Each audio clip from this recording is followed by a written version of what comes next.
Away from the vehicle now. Is there a problem? Officer, where did you get that uniform? I'm a Navy SEAL. I just came from a ceremony. You got ID? Yes, but what am I being detained for? Hands on the car, don't argue. Sheriff Travis Holbrook had been with the San Bernardino County Sheriff's Department for 9 years when he responded to a call that would destroy his life and send him to federal prison for 58 years. He was 34 years old, experienced enough to know better, confident enough to believe his judgment was infallible. One Friday night at a gas station on Highland Avenue, he saw a black man in a Navy uniform and decided it had to be fake.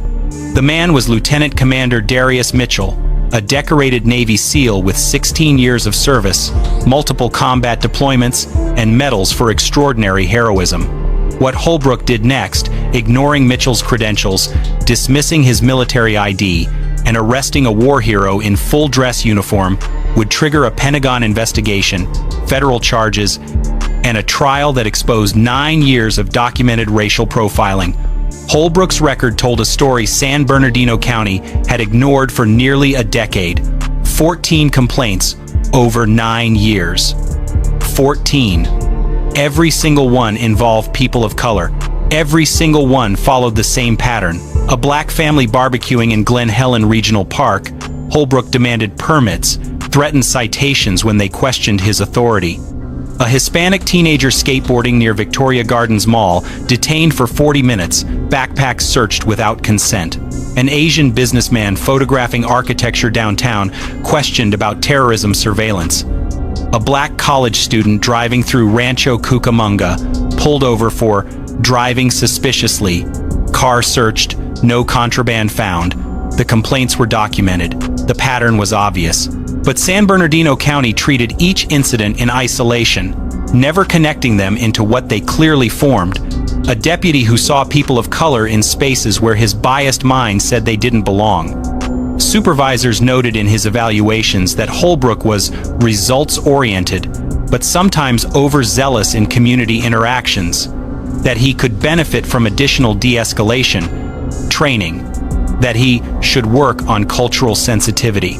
But those notes never became consequences. 3 complaints resulted in written reprimands filed away and forgotten. 4 triggered mandatory retraining sessions Holbrook attended but never internalized. 7 were closed with insufficient evidence, despite witness statements. 0 resulted in suspension, demotion, or termination. So Holbrook kept patrolling, kept stopping, kept assuming, and San Bernardino County kept ignoring the pattern until the night Holbrook targeted someone who couldn't be dismissed, someone whose credentials came with Pentagon backing, someone whose arrest would finally force accountability. Lieutenant Commander Darius Mitchell was 38 years old when Deputy Holbrook decided his Navy uniform must be fake. Mitchell had been a Navy SEAL for 16 years. 16 years of service most people can't comprehend. He joined the Navy at 22, desperate to escape San Bernardino's cycle of poverty and violence that had claimed 3 of his high school friends. Basic training at Great Lakes, then BUD/S, basic underwater demolition, SEAL training, where 80% of candidates quit. Mitchell didn't quit. 6 months of hell, cold water immersions, endless physical torture, sleep deprivation designed to break you. He graduated, earned his trident, the gold pin SEALs wear with pride. Then the real work began. First deployment to Iraq in 2009, Ramadi, clearing buildings, hunting high-value targets, watching teammates take fire. Second deployment to Afghanistan, Helmand Province, 8 months in the mountains, ambushes, IEDs, missions classified even now. Third, deployment back to Iraq, Mosul, the fight against ISIS, operations so intense Mitchell still had nightmares. Syria, Yemen, Somalia, places the American public never heard about, missions that never made the news. In 2016, during an operation in northern Iraq, Mitchell's team was ambushed. 8 SEALs pinned down by heavy machine gun fire, RPGs exploding, teammates wounded. Mitchell, already hit by shrapnel, his leg bleeding, ran into the kill zone 3 times, dragging wounded operators to safety. He held a position alone for 12 minutes while the team evacuated, taking fire from 3 directions, returning fire until his ammunition ran out. All 8 teammates survived. Mitchell earned the Navy Cross, the second highest military decoration for valor, just below the Medal of Honor. The citation described extraordinary heroism under fire and complete disregard for personal safety.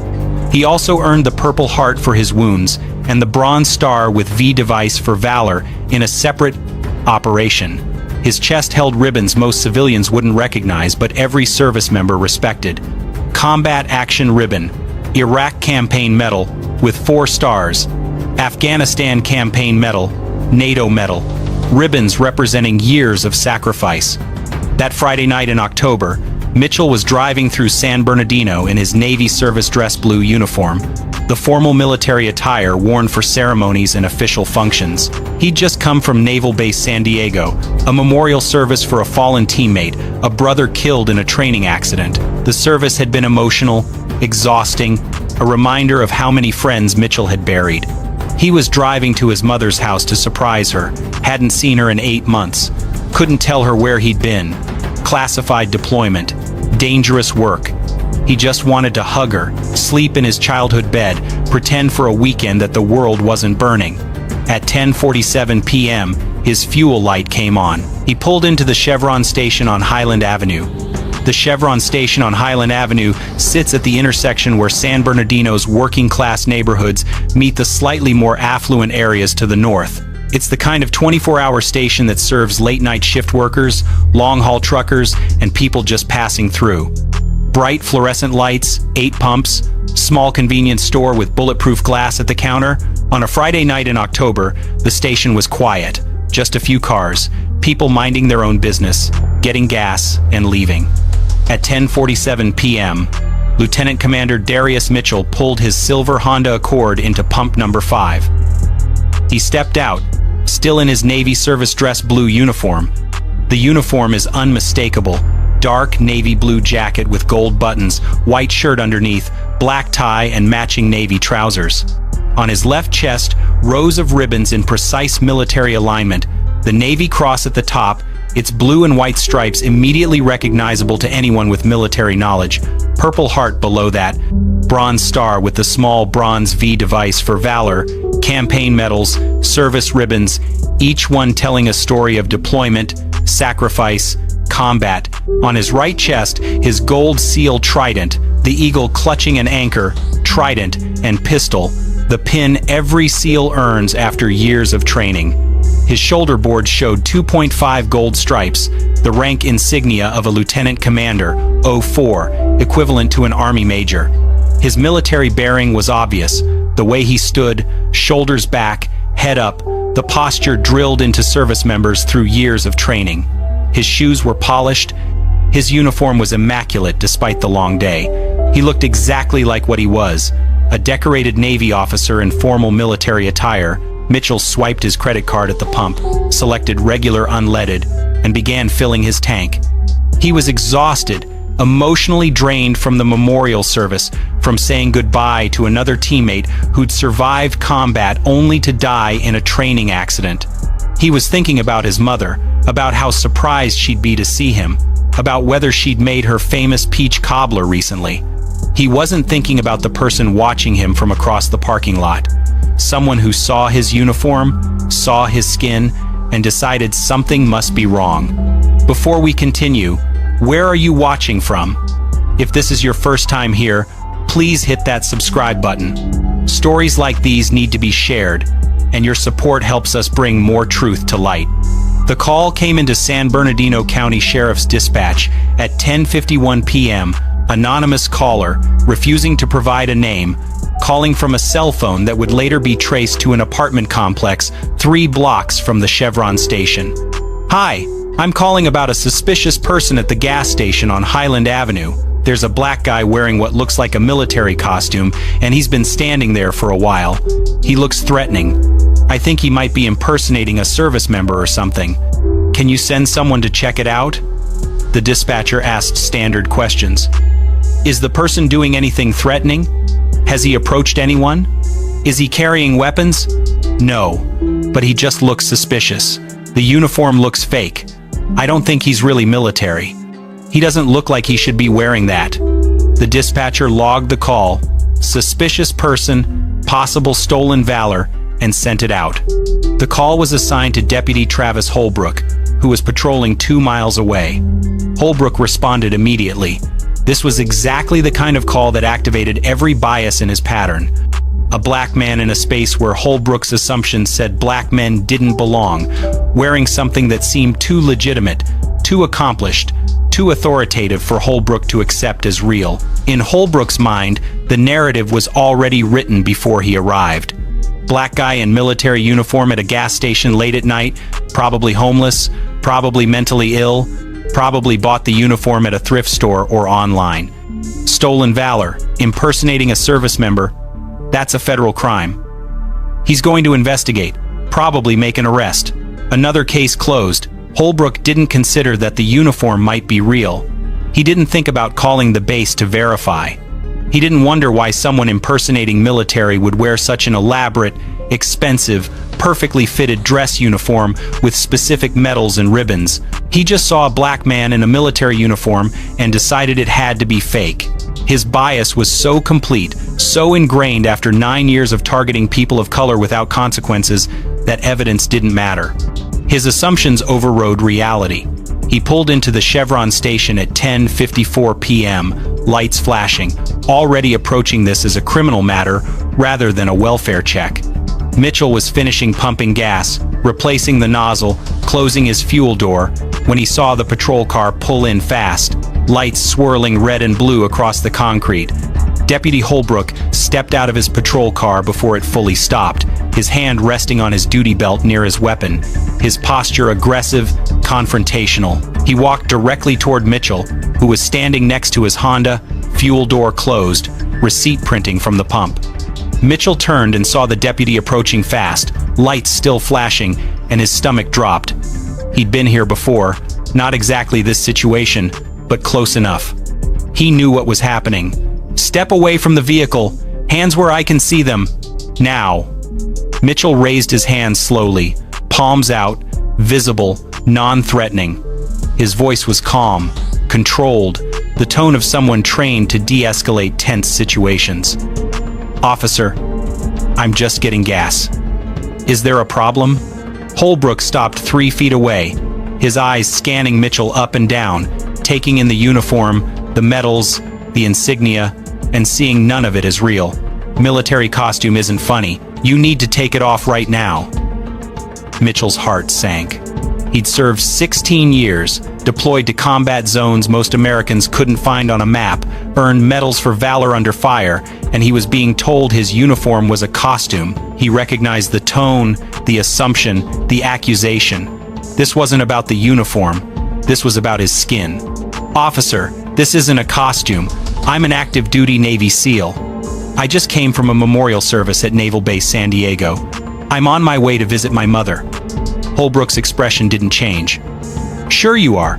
Stolen valor is a federal crime. You're impersonating a military officer. Mitchell felt anger rising but kept his voice steady. 16 years of training, of staying calm under pressure, of controlling his reactions when lives depended on it. Sir, I'm not impersonating anyone. This is my uniform. I earned it.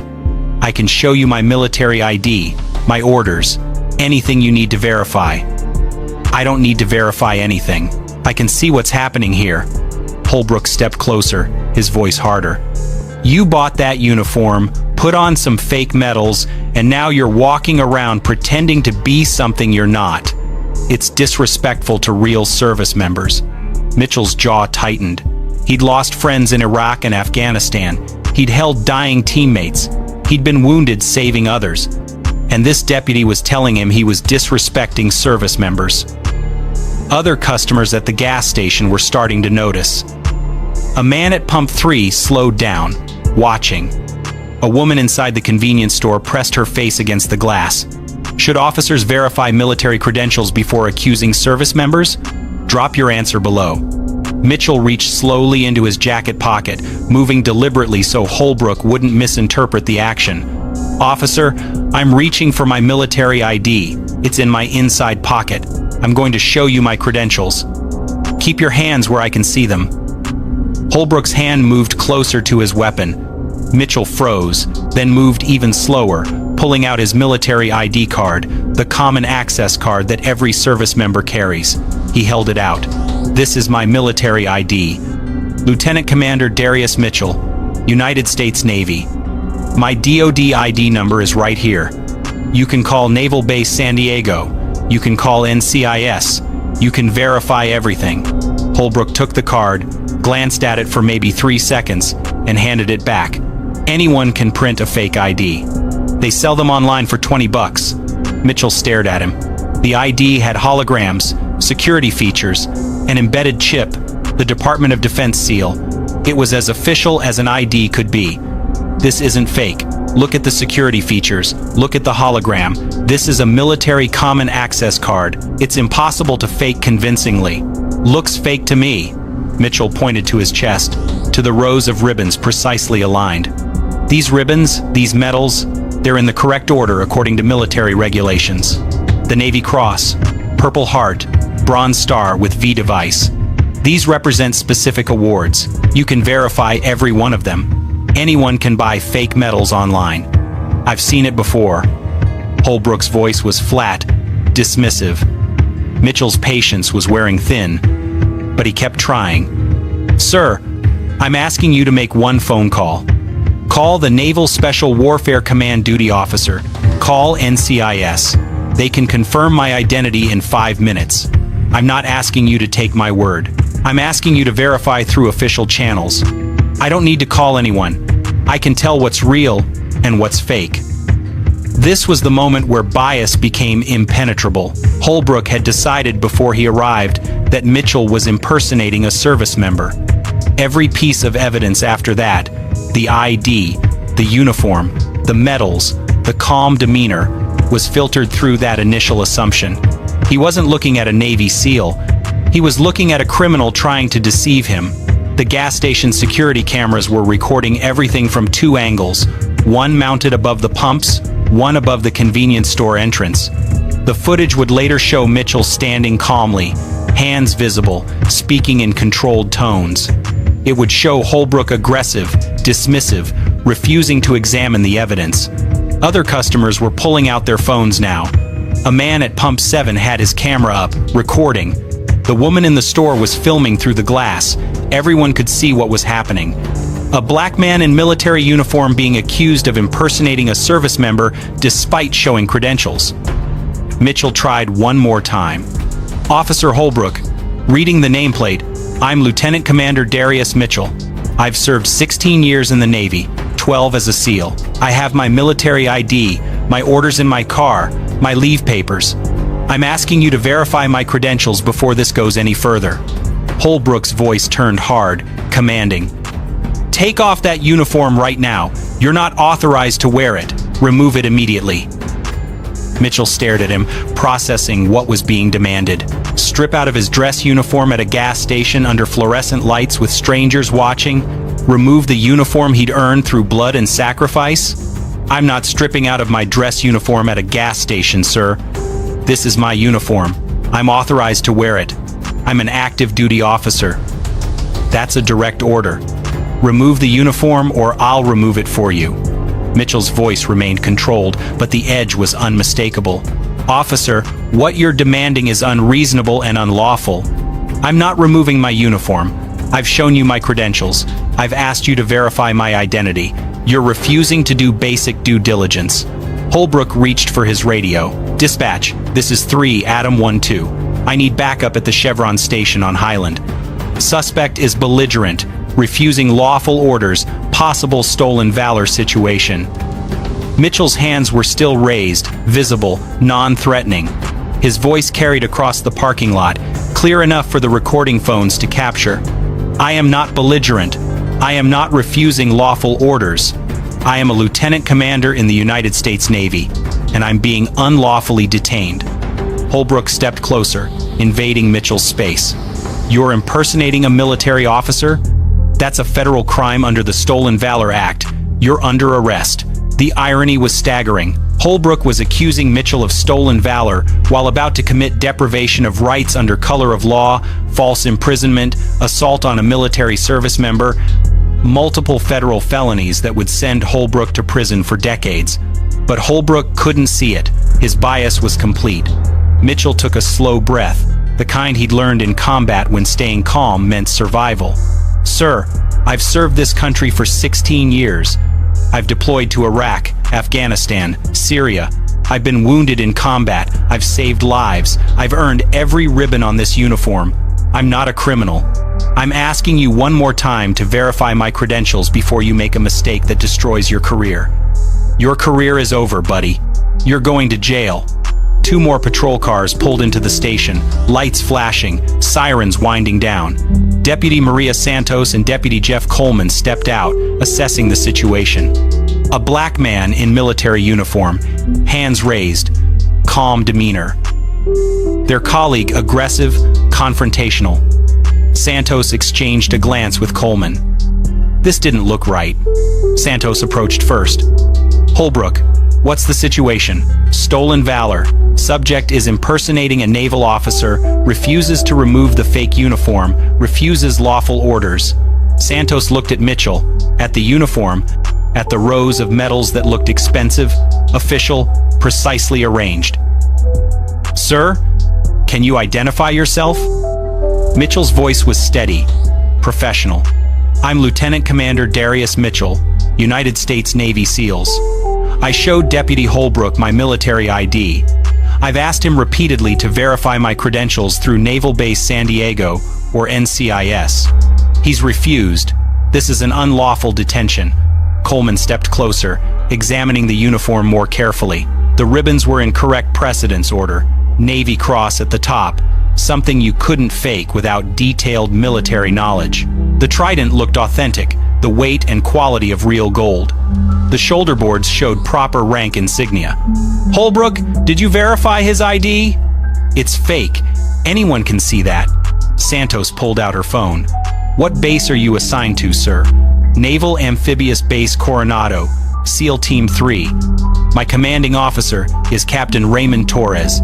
The duty officer tonight should be Lieutenant Hayes. You can call the quarterdeck. They'll confirm my identity in 2 minutes." Santos started to dial. Holbrook grabbed her arm. "We don't need to call. I'm telling you it's fake." Santos pulled her arm away, her expression hardening. "Holbrook, if there's any chance he's legitimate, we verify. That's basic procedure. He's not legitimate. He's black. Look at him. You really think he's a Navy SEAL?" The words hung in the air, captured by multiple phones, recorded by gas station cameras. The implicit bias made explicit. Santos and Coleman both recoiled. Mitchell closed his eyes briefly. There it was. The truth Holbrook had been dancing around, finally said out loud. Coleman's voice dropped low. "Holbrook, what did you just say?" But Holbrook was committed now, too deep to back out. "I'm arresting him. Subject, turn around, hands behind your back." Mitchell made a decision. He could resist, argue, make this physical, or he could comply, document everything, and let the system that Holbrook represented deal with what came next. He turned around, placing his hands behind his back. "I'm complying under protest. I am Lieutenant Commander Darius Mitchell, active duty United States Navy SEAL. This arrest is unlawful. I've committed no crime. I've shown proper identification. I've requested verification through official channels. This is being recorded by multiple witnesses and security cameras." Holbrook pulled out his handcuffs and snapped them on Mitchell's wrists, deliberately tight, the metal cutting into skin. Mitchell winced but said nothing. The handcuffs crushed against his uniform jacket, wrinkling the fabric, pressing the metals into his chest. Santos stood frozen, her phone still in her hand, watching something that felt catastrophically wrong. Coleman's face showed pure horror at what his colleague was doing. Holbrook walked Mitchell toward his patrol car, one hand gripping Mitchell's arm, the other on his duty belt. Mitchell's dress shoes scraped across the concrete. His uniform, immaculate 10 minutes ago, was now wrinkled, disheveled. The ribbons sat askew. His tie was pulled to one side. a decorated war hero, a man who'd earned the Navy Cross for extraordinary heroism, being perp-walked across a gas station parking lot like a common criminal. The customers at the gas station erupted. He's really in the military. We saw his ID. Check his credentials. Call the base. This is wrong. He didn't do anything. Officer, you're making a mistake. He showed you his ID. Holbrook ignored them all. Several onlookers had called 911, but the dispatcher said deputies were already on scene. Others felt powerless to intervene with an armed officer. Santos and Coleman stood by their cars, uncertain, conflicted, watching their colleague commit a federal crime. Why do some officers see black men in uniform and assume it's fake? Comment your thoughts. The drive to the San Bernardino County Sheriff's Station took 11 minutes. Mitchell sat in the back of Holbrook's patrol car, hands cuffed behind him, the metal digging into his wrists. The partition separated him from Holbrook, who drove in silence, probably already writing his arrest report in his head, convinced he'd done good police work. Mitchell stared out the window at the streets he'd grown up on, the neighborhoods he'd escaped through military service, now being driven through them in handcuffs. They arrived at the station at 11:19 p.m. Holbrook pulled into the Sallyport, the secure garage where prisoners are brought in, away from public view. He opened the back door and pulled Mitchell out, walking him through the metal door into the booking area. The booking sergeant on duty was Luis Moreno, a 19-year veteran who'd seen everything, or thought he had. He looked up from his computer as Holbrook walked Mitchell in, and froze. A man in Navy service dress blues, full uniform, rows of ribbons on his chest, the Navy Cross visible at the top, gold trident on his lapel, hands cuffed behind his back. Moreno stood up slowly. Holbrook, what the hell did you arrest? Stolen valor.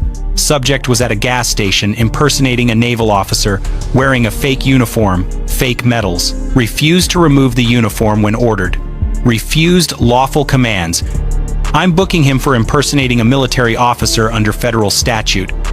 Moreno walked around his desk, approaching Mitchell, examining the uniform more closely. The ribbons were in perfect order,